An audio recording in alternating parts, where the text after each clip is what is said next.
নমস্কার বন্ধুরা, কেমন আছো তোমরা সবাই? আশা করছি সবাই খুব ভালো আছো। চলে এলাম আরও একটি ভিডিও নিয়ে। আজ আমি তোমাদের সাথে শেয়ার করব বাঙালির প্রিয় কচু শাক।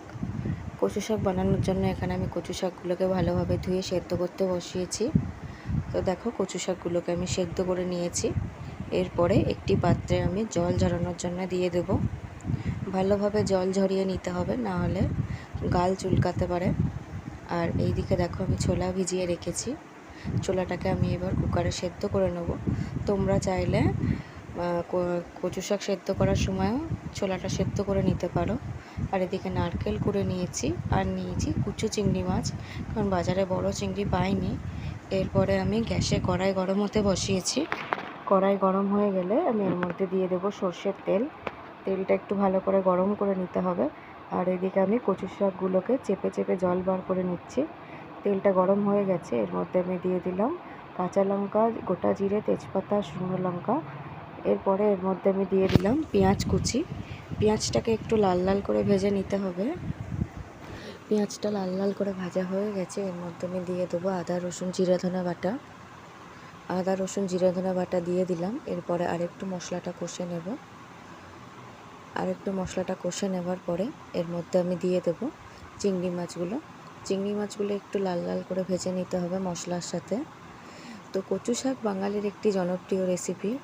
গরম ভাত দিয়ে কচু শাক খেতে দারুণ লাগে। আর দেখো, চিংড়ি মাছগুলো ভাজার জন্য দিয়েছি। চিংড়ি মাছগুলো একটু লাল লাল করে ভাজা হয়ে গেছে, এর মধ্যে আমি দিয়ে দেবো সেদ্ধ করে রাখা ছোলাগুলো চিংড়ি মাছ আর মশলার সাথে ভালোভাবে কষে নিতে হবে। তো দেখো, ছোলাগুলো আমি চিংড়ি মাছ আর মশলার সাথে ভালোভাবে কষে নিচ্ছি। একটু ভালোভাবে কষানো হয়ে গেলে এর মধ্যে আমি দিয়ে দেবো হলুদ গুঁড়ো। তো দেখো, ভালোভাবে ভাজা হয়ে গেছে, এর মধ্যে আমি দিয়ে দেবো হলুদ গুঁড়ো দিয়ে দিলাম। হলুদ গুঁড়ো দিয়ে ভালোভাবে আরেকটু কষে নিতে হবে, যাতে মশলার কাঁচা গন্ধটা টোটালি না থাকে।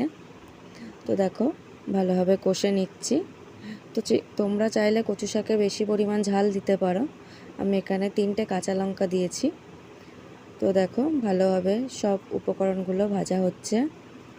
তো এর মধ্যে আমি দিয়ে দেবো সেদ্ধ করে রাখা কচু শাকটা দিয়ে ভালোভাবে চিংড়ি মাছ, ছোলা আর মশলার সাথে ভালোভাবে মিশিয়ে নিতে হবে।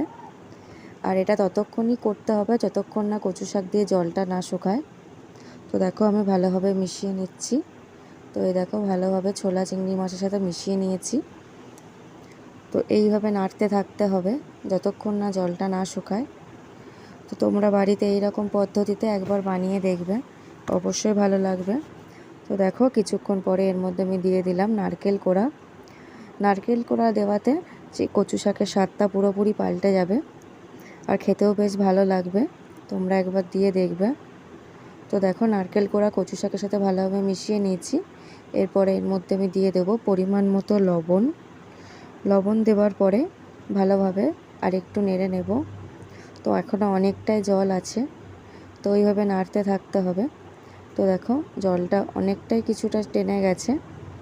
তো এই দেখো, প্রায় কচু শাক রেডি হবার মতো হয়ে গেছে। তো এর মধ্যে আমি দিয়ে দেবো সামান্য পরিমাণে চিনি। তোমরা চাইলে না দিতেও পারো, চিনি দেওয়াতে টেস্টটা পুরো পাল্টে যায়। তো দেখো, চিনি দিয়ে আর একটু ভালোভাবে নেড়ে নিলেই রেডি হয়ে যাবে কচু শাক।